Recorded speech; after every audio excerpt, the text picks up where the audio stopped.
Hey guys, what's up? My name is Juan from Just One Reader, and this is the Olympic book tag. I was kind of tagged by Rebel Reads. I again saw her doing this tag, and on the comments I was just like gushing, like, oh my god, I need to do the tag now. And she was like, okay, you're officially tagged, so here's the Olympic book tag. First and foremost, I don't really care about the Olympics. Like, don't hate on me. It's never been a huge deal for me. I think I've watched the Olympics like maybe once in my entire life, and it was like, okay, so they're doing something. It's really great, like really commendable, and like kudos. I could never do what you're doing, but I don't care. So still, the tag is cool. Question one is the opening ceremony. Is there an opening ceremony to the Olympics? What book did you think had an incredible opening? Okay, so the book that I'm reading right now is True Grit by Charles Portis, and in my opinion, this has a killer opening. Just listen to this. Listen to this and tell me that this doesn't tell you a lot about the character, about the story that you're going to read, and engages you and absorbs you completely. People do not give it credence that a 14-year-old girl could leave home and go off in the winter time to avenge her father's blood, but it did not seem so strange then, although I will say it did not happen every day. I was just 14 years of age when a coward going by the name of Tom Cheney shot my father down in Fort Smith, Arkansas, and robbed him of his life and his horse and $150 in cash money, plus 2 California gold pieces that he carried in his trouser band.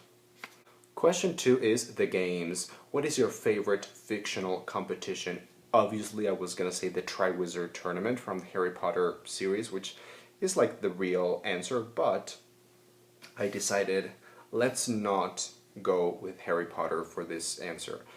So my other really favorite competition is the singing and music competition that they have in The Name of the Wind by Patrick Rothfuss. I don't know if there's like an actual name for the competition, I don't remember.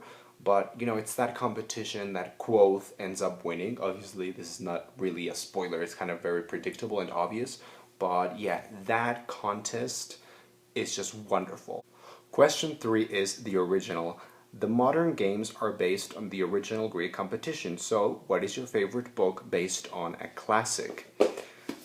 Philip Pullman's The Good Man, Jesus, and the Scoundrel Christ.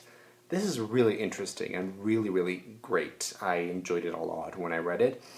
And of course it's based on the Bible, the, what is it, New Testament? Old Testament? No, New Testament. If it's Jesus, is it New? Yeah, I think it's the New Testament, right? Because Jesus, like BC, AC, yeah, I think it's the New Testament, whatever, Bible. Philip Pullman takes different myths and stories and whatever from the Bible, and he twists them around. Like, it's such an amazing book. It's really thought-provoking. If you enjoy books about atheism, you will love it, but even if you are like the most devout religious person, you are still going to be able to be critical about yourself and your belief system, and it's just an amazing book. Amazing. Question 4 is The Eternal Flame. What is one ship that you won't let die even after the books made it clear it was never going to happen?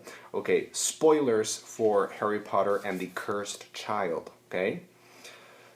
So the clear relationship that I wanted to happen at the end of the story was Albus Potter and Scorpius Malfoy. It was so clear that these two were going to get together in the end, and I was expecting like a big kiss scene, like something to happen, and just never did, and I'm really pissed off at this book, and ugh. Question 5 is Gymnastics. What's a book that had so many twists and turns that it left your head spinning in a good way?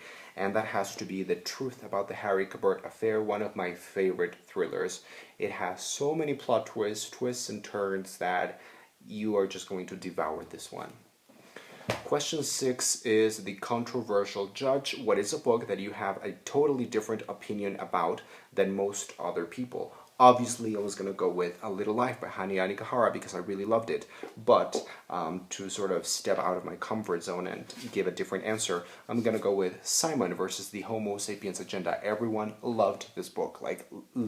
Also, I guess you could also include in this category Aristotle and Dante discover yeah, Discover the Secrets of the Universe by Benjamin O'Leary Science, because I liked these books, but they were just nothing all that special to me. Question 7 is beach volleyball. Is that a thing? What is your favorite fictional duo? I have two answers. I couldn't make up my mind. One of them is Tyler Durden and the other character in Fight Club. I will not spoil it in case you haven't read it or seen the movie, but yeah, they are a duo that I sort of can't stop thinking about right now.